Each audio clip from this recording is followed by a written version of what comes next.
Funding for Frontline is provided by this station and other public television stations nationwide, and by the Corporation for Public Broadcasting. Tonight on Frontline, the AIDS crisis and what it's costing the American healthcare system. My medical bill for last year was $125,000. This is kind of the straw that broke the camel's back, only it's not a straw, it's a brick. The cost of caring for people with AIDS is soaring. Who will decide who gets care and how we pay for it? Should they let me die or should they not? Why should they spend the money on me when they can actually save somebody? Tonight, who pays for AIDS?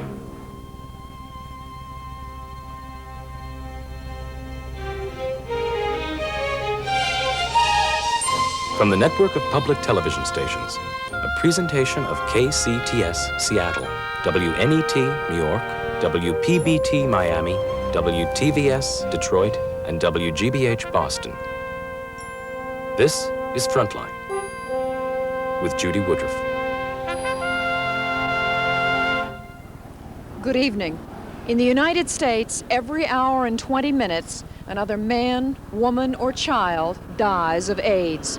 Already, nearly 63,000 Americans have contracted the disease. Half of them have died. And this is only the beginning of the epidemic. At least another 1.5 million are infected with the virus that leads to the disease. Even as education and prevention efforts slow the spread of AIDS, those already infected are overwhelming doctors and hospitals in some cities. Tonight, Frontline examines the rapidly escalating cost of treating AIDS patients. That health care bill is doubling every year. By 1991, it will reach $9 billion. Where is that money going to come from? How will our government respond?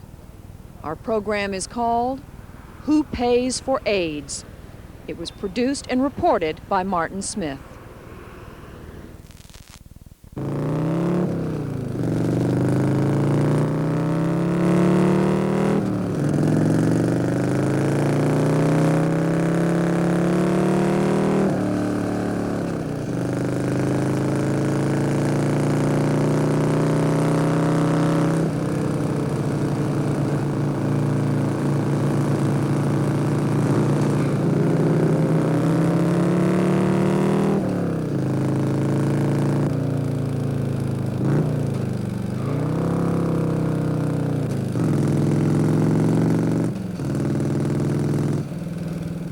In Kansas City, the AIDS caseload is doubling each year. Many of these cases resemble Patrick's. When Patrick was diagnosed with AIDS in 1986, he was uninsured. He required lots of medical attention. By the fall of 1987, he was visiting his doctor about every 2 weeks.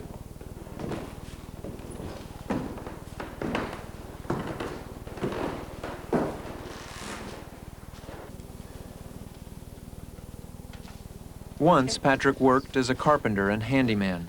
He was healthy. But now, AIDS has decimated his immune system. In less than 2 years, he's been hospitalized 6 times. I do want to check your weights. He's had cancer and 3 bouts of PCP, a rare pneumonia common to AIDS patients. It's 120 with those heavy. I can't believe that. I've lost over 15 pounds in 2 weeks. AIDS has left Patrick vulnerable to so many diseases that treating him has become very expensive. Without insurance, Patrick depends on Medicaid, a public safety net insurance program financed out of federal and state monies. The problem is, Medicaid leaves a lot uncovered.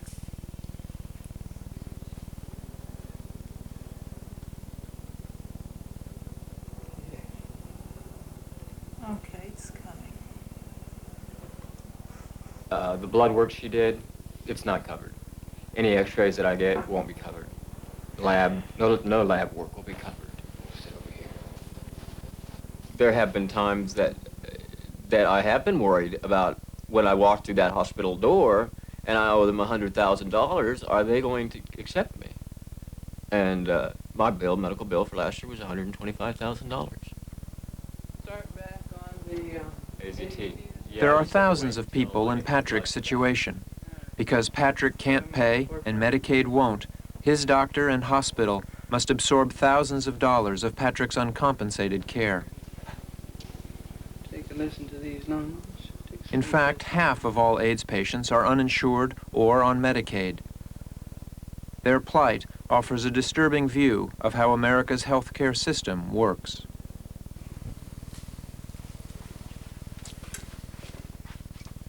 Patrick, in some ways, is fortunate. He lives in a special AIDS home in Kansas City run by a local AIDS charity. He receives a monthly Social Security disability check, about 1/4 of which he uses to pay his room and board here. I did not realize at all that I was going to have any funding at all. Well, especially when you're 20, 21 years old, 30 years old, which is most of this, they don't realize that they don't think about Social Security because that's something you get when you're 65. Applying to Social Security is the first step a person with a debilitating disease like AIDS must take. In most states, a person must first receive a Social Security check in order to qualify for Medicaid. The wait for a check is between 1 and 6 months. The system for me, it was confusing at first because I was ill, because it is a mass amount of paperwork and verification. They can't process if you don't have your W-2 forms for the last 2 or 3 years and your tax forms and, you know, they even want to see a Social Security card. Well, I don't know anybody that's over the age of 21 and still has their Social Security card. I mean, you always wash your wallet once in a while. They make it very difficult, and the problem is that when you're real ill, these type of things take a lot of energy, and it takes months and months and months, and you wait. And what do you do for that 6-month period of time? You can't work, you're very ill. What are you supposed to do? You know, stop paying your rent? Well, your landlord doesn't care that you have AIDS. It's not his fault. He might be sorry you have AIDS, but he wants his rent. And, you know, food, I mean, literally that's what it's coming down to. What are they supposed to do? And with like me, I was in the hospital for 3 months before I even knew that I could apply for Social Security. Somebody from a volunteer group finally showed up and said, hey, why haven't you applied? I didn't even know it. You know, so it was actually 9 months before I got my first check.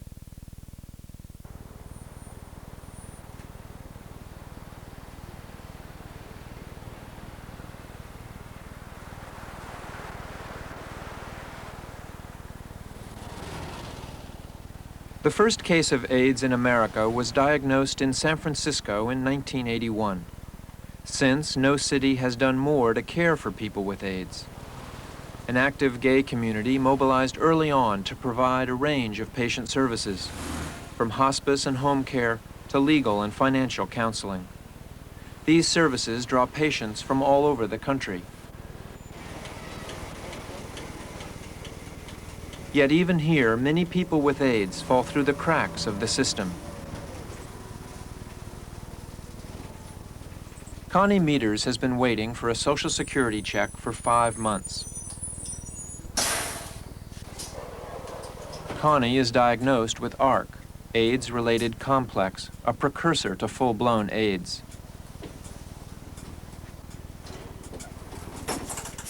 Statistics on ARC patients are spotty, but many social workers report that ARC patients wait as long as a year for their Social Security claims to be approved. Social Security says ARC patients are often not sick enough to qualify. Right in here. Connie came into the AIDS clinic around September. He had shortness of breath, fevers, drenching night sweats. He had lost about 20 pounds at that time and had been diagnosed with thrush. Could he have worked? When I first saw Connie in September, I would have said that he probably would have been able to sit at a desk for an hour and sorted some papers, and that was about it. Still feel a little wheezy? A little bit, yeah. Okay. There's still something in there. I applied around September 11th, and was denied. Why? I have no, they just said that I can maintain gainful employment. That's all they said. Could you work right now? No. They said that I couldn't maintain my normal employment, but that I could do something for myself. Why can't you do some work? I doubt if I could sit up in this chair more than an hour. You know, it's just, I can walk a couple of blocks, about all. I just don't have the strength. I don't have the energy or the strength, either one, to maintain myself, barely. Relax. I'm just going to examine your lymph nodes if you can tilt your head I forward. don't have the energy to even do my own laundry most of the time. It's just a thing you can't stand. You just start getting weak and you just, it's like water on the floor. These are all your lymph nodes I'm examining. I can't even drive a car anymore because things are coming at me so fast. It's like throwing 2 and 3 baseballs at you at the same time and expecting you to catch all 3. People think that when a person gets that sick in America that there is a safety net to help you out, to take care of you. Well, there is. But you've got to be aggressive and go get it because nobody's going to, just actually give you something, you know. Take a deep breath in and let it out. For now, Connie is falling through the safety net. Does that feel tender? Already, he's accumulated $20,000 of unpaid medical bills. He doesn't qualify for Medicaid because Social Security doesn't recognize his disability. The basic definition in the Social Security Act for us is not to give benefits based on diagnosis, but we give benefits based on whether it impairs a person's ability to work. We're a disability program. David Rust heads Social Security's Disability Income Program from Social Security headquarters in Baltimore, Maryland. Social workers in San Francisco tell us that ARC cases are routinely denied on first application, that it is an exception when they have a case that goes through immediately. 44% of all of our AIDS ARC cases come from California and New York. We wouldn't have almost 70% allowance rate for ARC if we were not allowing an awful lot of ARC cases out of California on the first time around. So you're saying they're flatly wrong? I think they're wrong, yes. Now, there are going to be cases. We do turn down about 30 or 32%. We do deny 30 to 32% of those ARC cases the first time around. But conversely, about 2/3 plus are allowed the first time around. You see a lot of patients who have to wait a long time, like Connie is going to have to wait? Oh, sure. Most of my patients that have AIDS-related complex are denied SSI and have to go through a lawyer to appeal it. I think they more or less disqualify everybody the first time. You've got to go back and get yours, you know. If you don't holler, well, you're not going to get anything. Save a few bucks. They're saving a few bucks. Yeah. Rayford Keitel is an AIDS caseworker in the District of Columbia's Social Security office. He acknowledges that there are problems in processing some ARC cases. It's difficult for these people to be approved. Their cases take longer. Sometimes they have to file appeals. Sometimes they die before the case is awarded. It's not often that happens, but when it does, I'm very aware of it, and I'm concerned about those individuals. We've been told of people who've died of ARC before they've received a determination that they're disabled. Are you addressing that problem? We attempt to expedite, all of our cases. We put a great deal of emphasis on processing time. We have requirements and regulation which carry the weight of law to try to control and shorten the processing time to make this as efficient as we possibly can. Do you find that people have difficulty negotiating the system?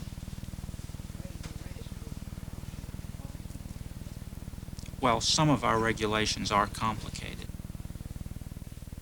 You talk about streamlining the process, but it's difficult to understand why it is so involved with so many requirements. For instance, when one applies in New York State for Social Security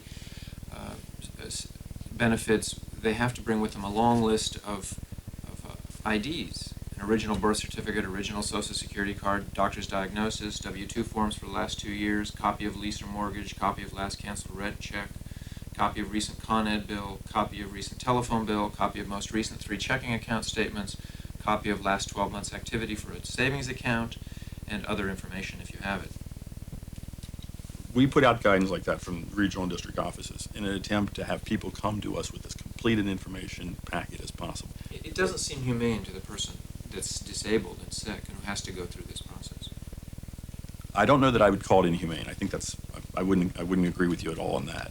But what we're saying is we spend a great deal of money on this program, and Congress has said to us very clearly over and over again, spend it carefully.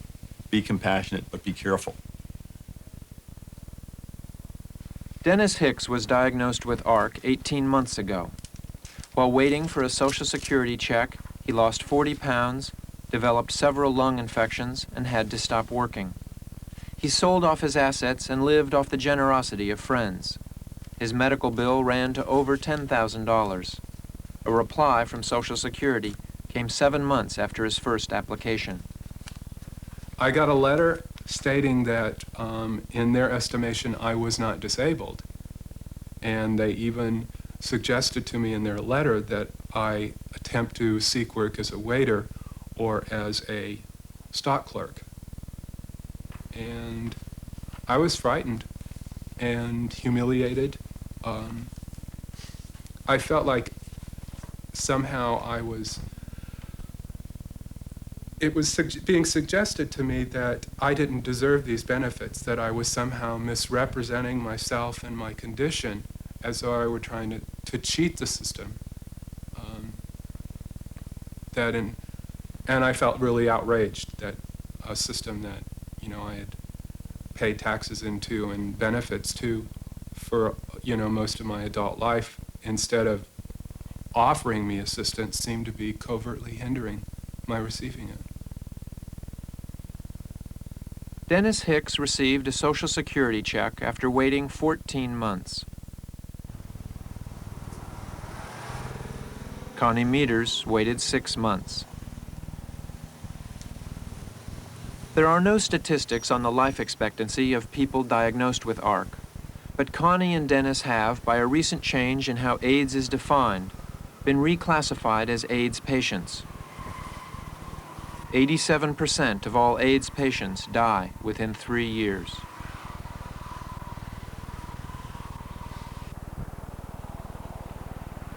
Hang on a second. Even when a person receives a Social Security check, there are problems. Yep. Every month, Patrick receives a check for $412. It's enough to pay for food and rent, but not enough to pay Patrick's medical bills. 20, 40, 60, 84, 10, 11, 12, and 13. My favorite day of the month. Now you have a card on The income, however, puts Patrick above the poverty threshold that Missouri has set for gauging Medicaid eligibility. In other words, Patrick's not poor enough. To qualify for Medicaid, Patrick must spend down to poverty status. Spend down means that I have to spend $174. What happens is you're insured by Medicaid for 3 months period of time. Every 3 months you must reapply, basically. And different people have different amounts of spend downs, up to several $100s. So Medicaid will not cover me until I incur a bill of at least $174. If I don't spend the $174, no doctors are paid, and I don't get my AZT, which is the most important thing. So I can get my bill. Yeah. Not that I really want to give you all that money. You don't? $174 is almost half of what I make in a month. Then I got to pay the rent. $100 basically doesn't leave anything. Plus my lab work doesn't leave anything. Well, we'll see. She claims that's going to be good for my headache. We'll see. After Patrick receives and pays for his prescriptions, he will take his receipts across town to Medicaid to prove that he is, in fact, impoverished by legitimate medical expenses. Patrick must repeat this process every 3 months. Yeah. For Patrick, the procedures are complicated. However, many people with AIDS suffer from dementia. For them, the rules are bewildering. Call me when you get your You need to go down. You're going down to Medicaid now? Right, today, yeah. You need to, because it'll take them a week to get you in the system. Okay. Which means you know what that's going to do. Yeah, with with the retro- AZT. Exactly. Yeah. We're going to be pushing. Okay. Okay. Now, you have been through this before, right? Yes, so I have. You kind of know what to expect. First of all, as you remember, you have to sign the form stating that you do want to apply for assistance. This form here tells us that you are requesting medical assistance. I'll need for you to check it over, look it over, and then sign at the X, please. By signing this, it just initially means that you, during the interview, you are telling us the truth and concerning fraud and how it's punishable.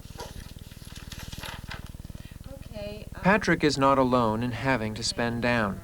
It is estimated that 40% of all AIDS patients impoverish themselves to become eligible for Medicaid benefits.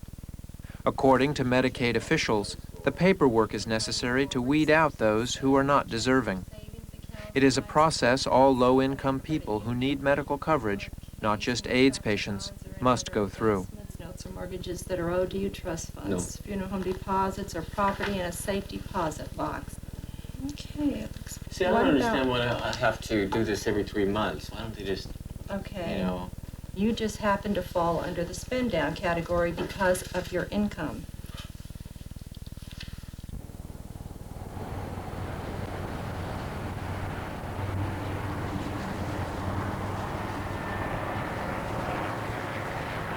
I believe that there is almost no danger of contracting AIDS through ordinary sexual intercourse. I read the article, and if I may continue, the danger of this article is... In some states, Medicaid requirements are so stringent that uninsured AIDS patients are threatening the solvency of some hospitals. Here in Texas, for instance, Medicaid reimbursement rates are among the lowest in the nation, and eligibility requirements are tough. This fella got an awards letter for $354. In addition, there is no spend-down program here.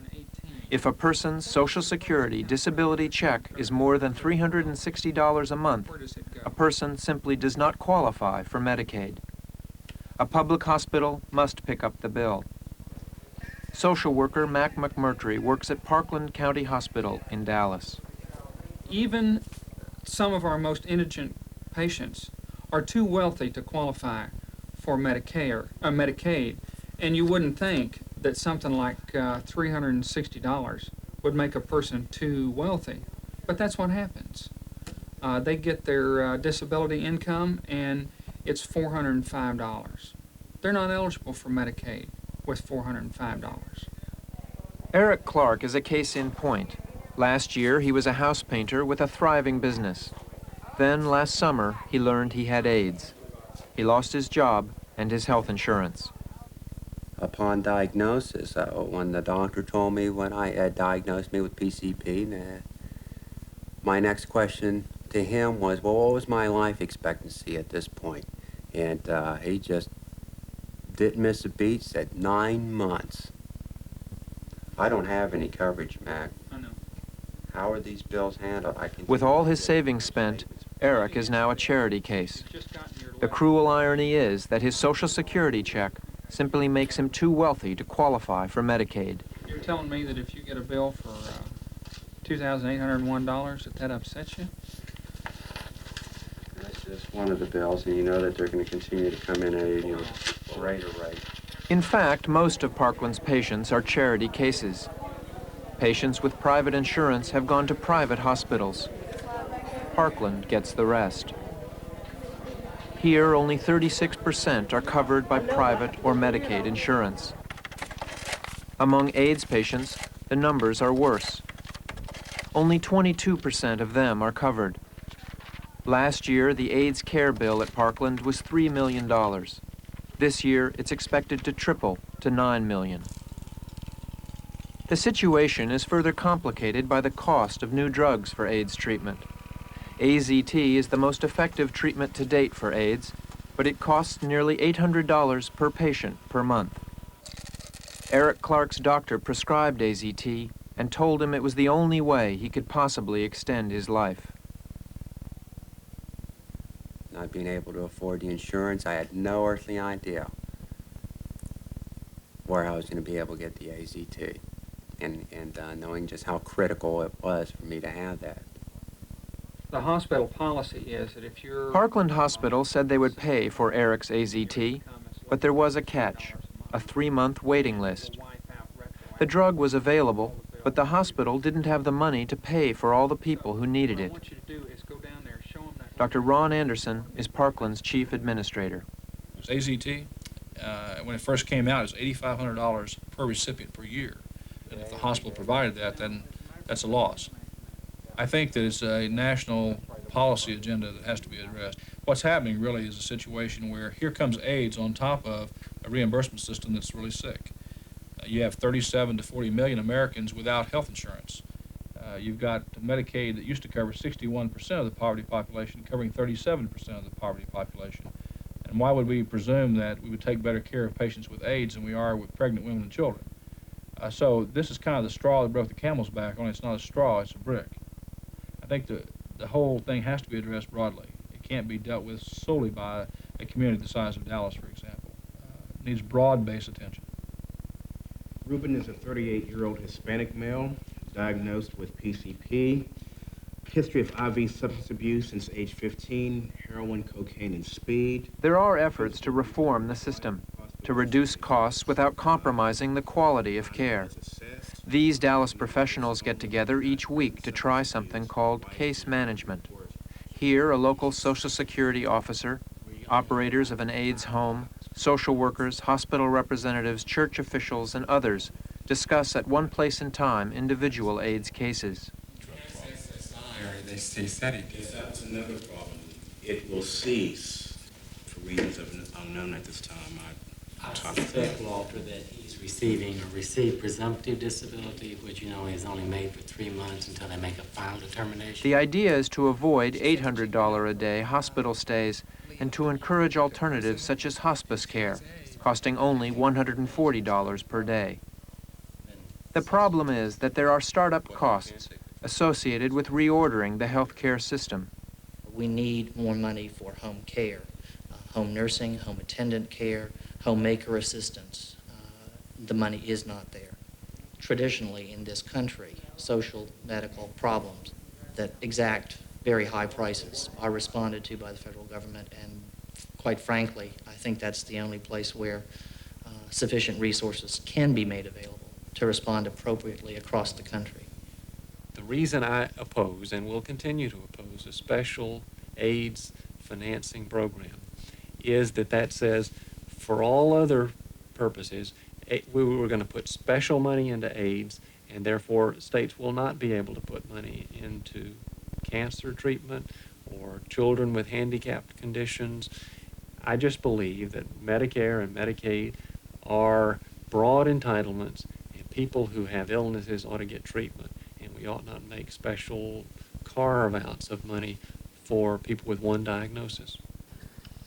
James Madison, the author of the 60-Second Federalist. From the beginning of the AIDS epidemic, the Reagan administration has resisted allocating special money for AIDS care. Instead, in the name of new federalism, the administration has moved fiscal responsibility for health care away from Washington. Dr. Roper, who runs Medicaid, is a Reagan appointee who has held the line on federal health care expenditures. I think we face a fundamental choice of further centralization and further well-intentioned attempts to micromanage the healthcare system, or the other choice is further to decentralize the healthcare system and trust people at the local level, largely in private organizations, to make choices. Speaking before a convention of hospital administrators in Washington, Dr. Roper was asked how hospitals were supposed to shoulder the burden of paying for the unforeseen additional costs generated by the AIDS epidemic. As far as the direct cost of delivering care to people with AIDS, we, the federal government, are the largest payer for health care services. He pointed out that Medicaid is already the largest single payer for AIDS care, but he steadfastly opposed allocating federal dollars to help out where Medicaid has failed. As far as the question of general costs to the hospital as a result of treating some patients with AIDS, that's a part of your cost of doing business, and that's what the annual increases in PBS rates are all about. We are about to... you all would like for us to say, whatever the hospital market basket is, pay it, let's get on with things, and not have any more debate about it. That is just not, that just flies in the reality of what's going on, and I think it hampers the process of coming up with a rational, appropriate payment level for hospitals to deal with it that glibly. What states have done, many states, including Texas, is choose to care for additional medically indigent people by establishing public hospitals that are there to provide care for people who cannot otherwise pay for it. And that's a perfectly appropriate response to the problem. Except when those administrators, the directors of those public hospitals, say that they're going to have to triage care for people with AIDS because they can't afford to put more people on AZT because they're not getting reimbursed. AIDS is a loss for them. Treating AIDS is a loss. So already they are faced. I was told by an administrator of a hospital in Dallas that he was having to decide that some people were not going to be able to qualify for AZT. It's just too expensive. What responsibility does the federal government have to address that kind of problem? Well, the federal government has many responsibilities, and one of them is to work with all the other parties at interest in our pluralistic healthcare system to see that the system works. Dr. Roper's position has infuriated many hospital administrators. They feel that with more to pay for than they can afford, they are forced to make impossible choices. We have to determine what it is we're going to pay for. We have a fixed budget, but an open-ended commitment. We set our budget a year ahead of time. We don't know how many patients are going to come, but all the other needs of the indigent population are competing with the needs of the AIDS population. And so at some point you have to rob Peter to pay Paul. You have to make some ethical decisions about what you're going to buy. Those decisions have to be made at some point, and I'm afraid they'll be made in this battleground first, unless some sort of social policy is developed at the national or state level. We're going to be making those kinds of gut-wrenching decisions here while other people are sitting around talking about the problem.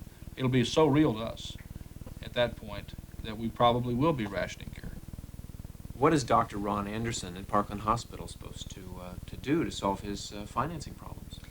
He's got a tough job running a big city hospital, delivering large amounts of care to the indigent. I know I used to run a county health department down in Alabama. The problem is one of working with the state of Texas and they're making sure their Medicaid program is adequate, and if it is not, lobbying the governor and the legislature to see that it is, and then dealing with the mayor and the city council of Dallas. Those are tough issues, no question about it. But just because a problem is a severe one, it doesn't, in my mind, justify then saying, well, there's no way to deal with this, we've just got to get the federal government to come solve the problem for us.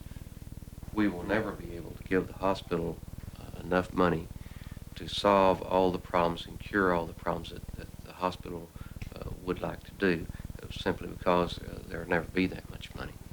As long as Washington resists special AIDS care financing, local hospitals will have to turn to local sources. Parkland Hospital will have to persuade men like Dallas County Commissioner Jim Jackson to raise taxes. Jackson doesn't give AIDS high priority. Do you believe that it's overestimated? Oh, I believe it's overestimated to a lot of people. You see, I can sit here and tell you that that based on the method of transmission of AIDS, that my chances of getting AIDS are nil. But my chances of getting cancer or heart disease are much, much greater. And there are a lot of folks around that tell you the same thing. Well, that's not the issue. The issue is what do we do for those among us, fellow citizens who have the disease? Well, the issue, it is the issue to the extent that people generally respond to things based on their own fear of that happening to them. And most citizens in Dallas County, I'd tell you, probably do not fear it happening to them because their lifestyle is such they probably do not have a high likelihood of becoming infected. But there's an issue of compassion here and caring for others that are less fortunate. Well, sure, there's an issue of compassion, but that issue of compassion goes back to what I told you a while ago. I'm compassionate to people who have terminal cancer. I'm compassionate to people who have terminal heart disease. I'm compassionate to young babies that are born into the world with needs. And if I had $1 to spend, am I going to spend it on that baby that's got 70 years of life ahead of it and trying to correct the problems they come into the world with? You know, where are you going to, it's a matter of priorities, too. 8,700 IV drug users, 8,700, 49 or 5,000 of whom have died. You're looking here at cases of full-blown AIDS, which are only the last. All I can do is right now is $318 a month. It's not covering everything I need. Well, I understand that, but at the same time, that's the best the state will do for you. How do you rationalize if you're a citizen of Texas, you're entitled to less than if you're a citizen of New York or California? I have a real difficult time with that. I really do. I'm a Texan. I was born here. Texas is the state of the rugged individualist. And I guess our legislators feel that carries through from cradle to grave. These people will be self-sufficient, rugged individualists till the very end. It doesn't seem to work that way. But that's the way it is, although we've got some great highways in the state of Texas.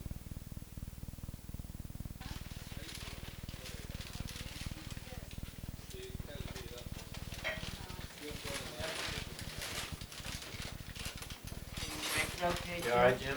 You want to sit on this side and I'll go around? Yeah, sit here and I'll go around. Without more help from federal and local governments, AIDS patients will continue to depend on private agencies. Yeah. I put them away. Good Samaritan House is in Kansas City. Director, Virginia Allen. If it weren't for AIDS service organizations and community-based groups, I have no idea what this country would be doing at this point in time. And I think in many ways we have made it too easy for the system because we've taken the burden off the healthcare response system. We've taken the burden off the federal government, off the state governments, off the local governments, off the individuals out there that say, why should I care? We've made life too easy. Not bad today. Pretty good goulash. I'm not asking for any special treatment from the government. I'm just asking to be treated like a normal human being would. Not to be cast aside, to be that outcast. Such a pretty day out. When you catch something like this, you are still a citizen of the United States. And I truly believe that that's why we pay the government. The government is enormous, enormous. And I believe that we're paying those people and that we have the right to be represented as a group. All of our players will receive a copy of the Pyramid Home Game. Back to Dick Clark now. Thank you, Bob. Definitely in the dictionary, ladies. Clean and clear are I think the bottom line on why anyone should care who's not directly affected by AIDS is that it has implications not just on AIDS, but on everything. This is a disease that's supposed to be getting priority treatment, and yet the system is so unresponsive to the needs of people with AIDS. It's not just the system's problem with AIDS, it's the system's problems, period.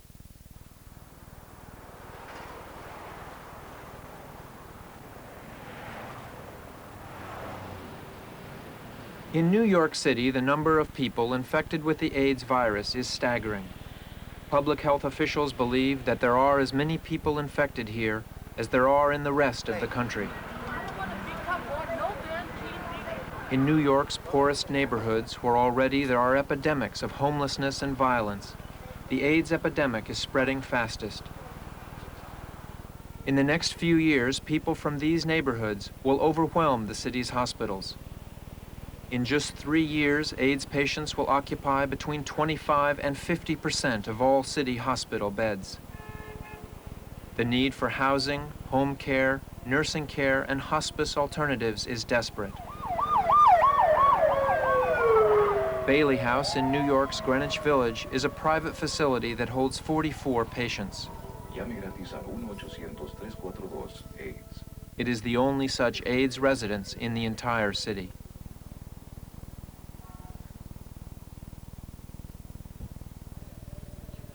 Meanwhile, in the city's hospitals, patients spend up to 2 years waiting for placement in alternative facilities.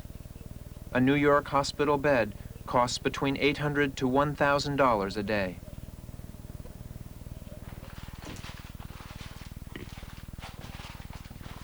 The greatest number of new cases comes from New York's enormous population of intravenous drug users.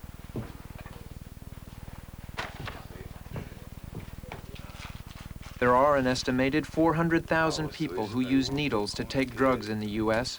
200,000 of them live in New York City.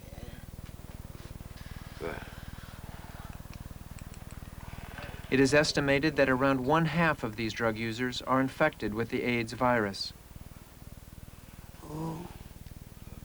Their high-risk behavior will be slow to change. I got a lot of friends that died of AIDS. As a matter of fact, my best friend died of AIDS. And it was real painful. And before he did die, he thought everything was a joke. You know, he thought it was nothing. Many IV drug users with AIDS have turned to drug treatment clinics for their care.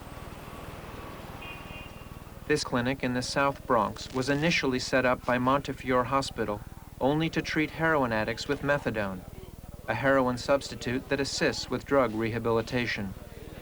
But today, 40% of the clinic's patients are infected with the AIDS virus, and they need lots of care. The trouble is that Medicaid reimburses the clinic only for the cost of handing out methadone, about $12 per patient visit. Clinic director is Dr. Peter Selwyn. In a sense, we're being paid to do generic methadone maintenance, and what we've done is to add a whole structure of primary care for drug users in the age of AIDS, but we're not being paid for it. I think if it keeps going at this rate, which there's every reason to believe it will, I would say in another 6 to 12 months, we would just be overwhelmed by the growing needs of the population without a substantial increase in funding and staff to deal with them. The difficult decision that really comes up is whether to decide categorically that we can no longer safely or effectively provide the kind of care we want to give and can only just deliver methadone, which I think is something that neither I nor anybody else here wants to do. Maria Delgado has ARC, and her husband Peter has AIDS. Last January, Maria was battling in the courts for custody of her 4 children. She was also battling to qualify for Medicaid. Your Medicaid ran out, right? Yes, I'm restricted. And I've been like having problems like with my medicine and stuff, you know. The pharmacy that did restrict me to, they don't want to give me the medicine. Like ACT, he will not order that in.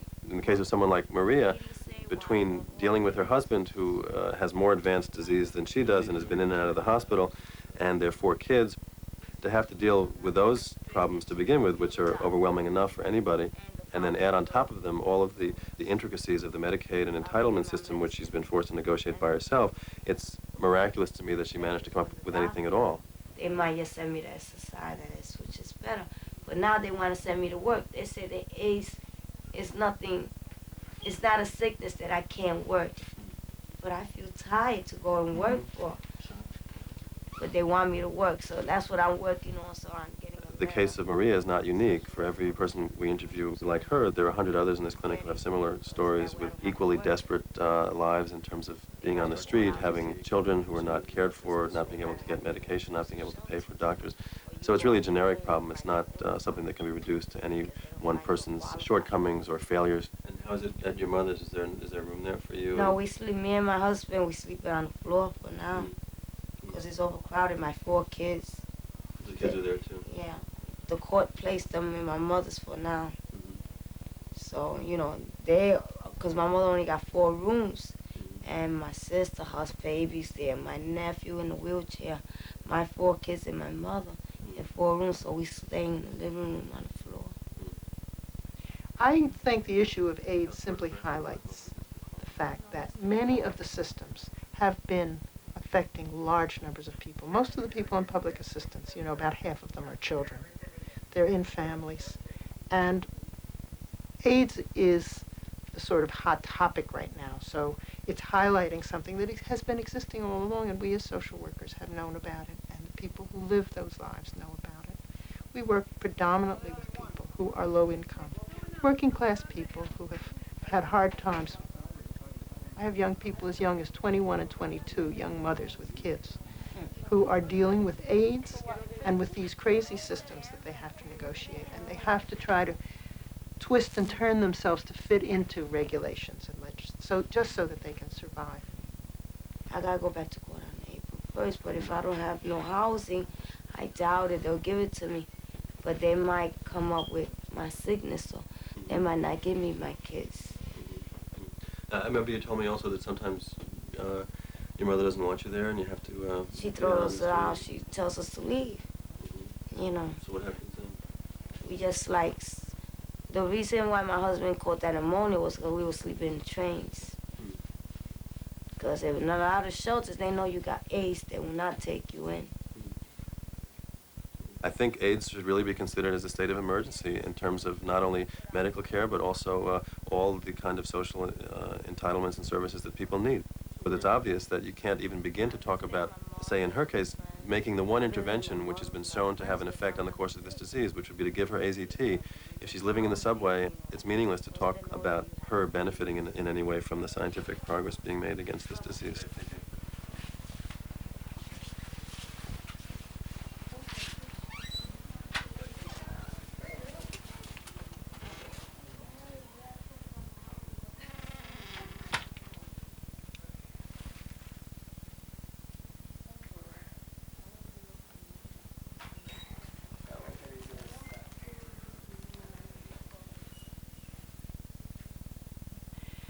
What AIDS is teaching me about the healthcare system is exactly, I think, what most of us have always known, and that is that it is unequal, and that there's a tremendous need for advocacy in terms of empowerment and knowledge for the individual, that there are benefits out there that are very difficult to tap into, but that the benefits are too little and too late. What would you like to see from Washington? I would like to see a national policy that cuts out a lot of the red tape, because we are dealing with people who don't have a whole lot of time left. I would also like to see a national health care coverage. We've surely got problems, and we need to be about solving those problems. AIDS presents some particular concerns that we all need to be working on. But I don't think AIDS is the rationale that we ought to use for throwing out a system that I think is working well. We shall see. It doesn't work. That I don't know how to explain it. It doesn't. The whole process doesn't work. Nobody wants to take the exact responsibility for saying we need to do something about these people, because it's socially unacceptable. It's a venereal disease, and nobody talks about venereal disease. Nobody wants to take the responsibility. Since we first met Patrick, he's been hospitalized 2 more times. For 3 months now, he hasn't had the strength to ride his motorcycle. He thinks about death, and he hears the debate over AIDS care spending.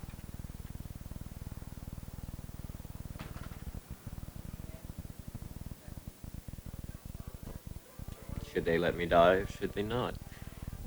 Why should they spend the money on me when they can actually save somebody? I wouldn't want to take service away from someone else. I wouldn't want to ever think that I have.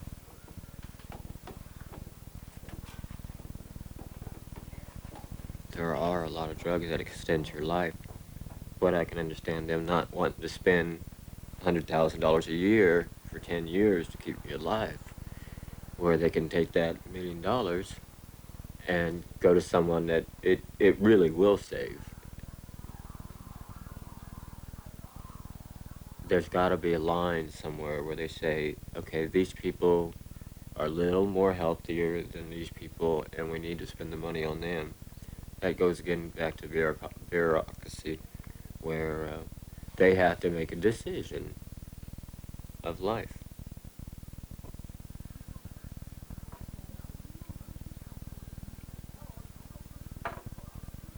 So that's where I said to myself, it's time to just shut things down and kind of go with the flow. That's about all you can do.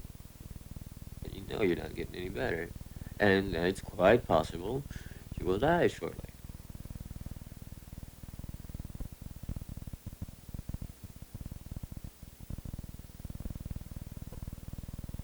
Patrick was hospitalized again on April 24th, 1988.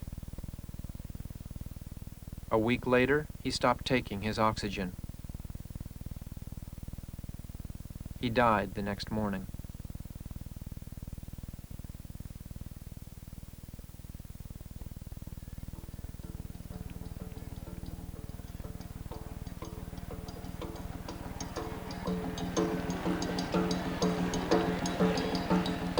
There is a postscript to our story.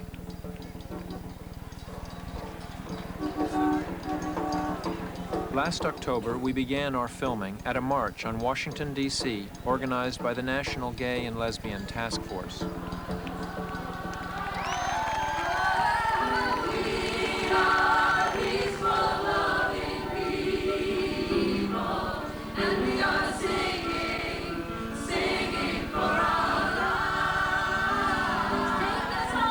The demonstration had been called in part to protest inadequate health care services for people with AIDS.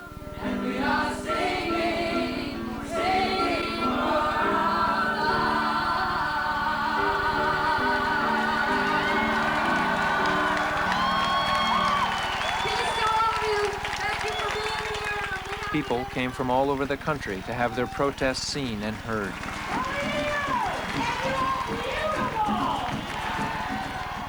It was here that we met Patrick.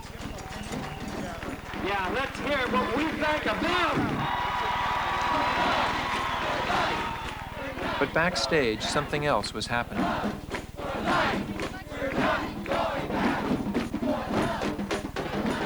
The gathering of 300,000 people, 2,000 with AIDS, had spawned its own version of a healthcare system in crisis.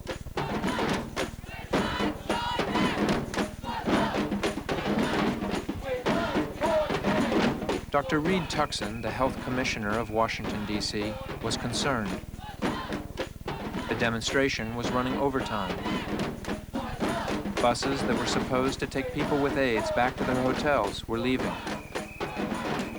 It was getting colder. People were asking for blankets.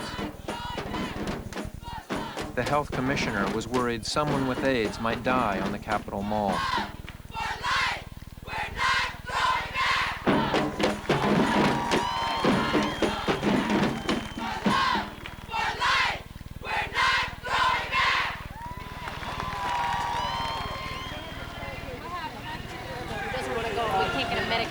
I'd like to be able to give him some medicine, like some epi or some allergy. Hey, did you get a med unit called?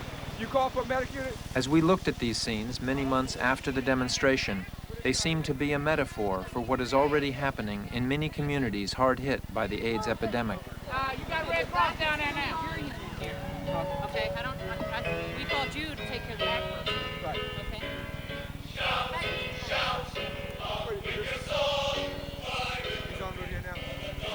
While we watched the commissioner run from one emergency to the next, we were reminded of something he told us. No one community can afford to go it alone, he said. AIDS is a national disaster. How we respond as a nation, he added, will tell us what kind of people we are.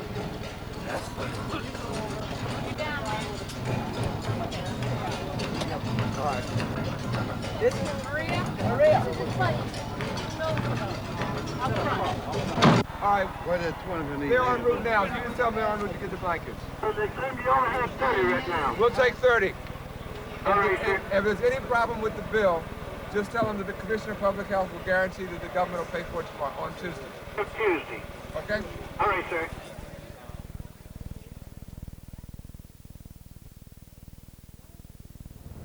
Last week, reports were issued by two major groups studying the AIDS epidemic, the White House AIDS Commission and the Institute for Medicine. Both urged states and the federal government to develop better financing and delivery of health care for AIDS patients.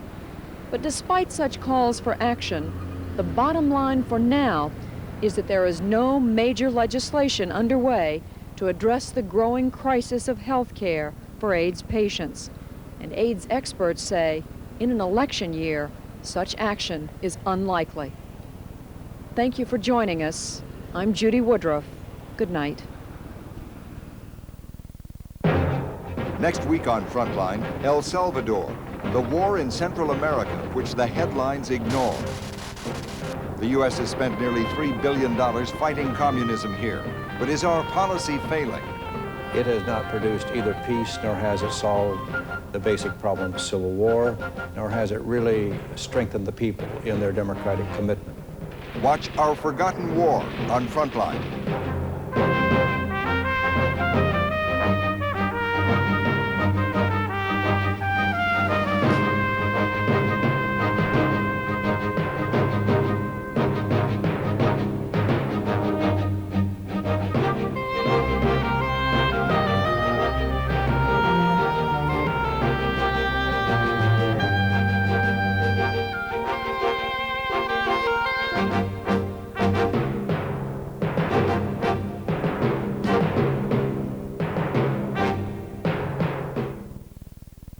Frontline is produced for the Documentary Consortium by WGBH Boston, which is solely responsible for its content.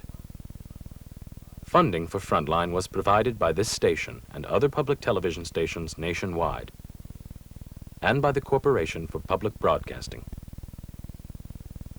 Educational organizations may inquire about videocassettes by calling 1-800-424-7963.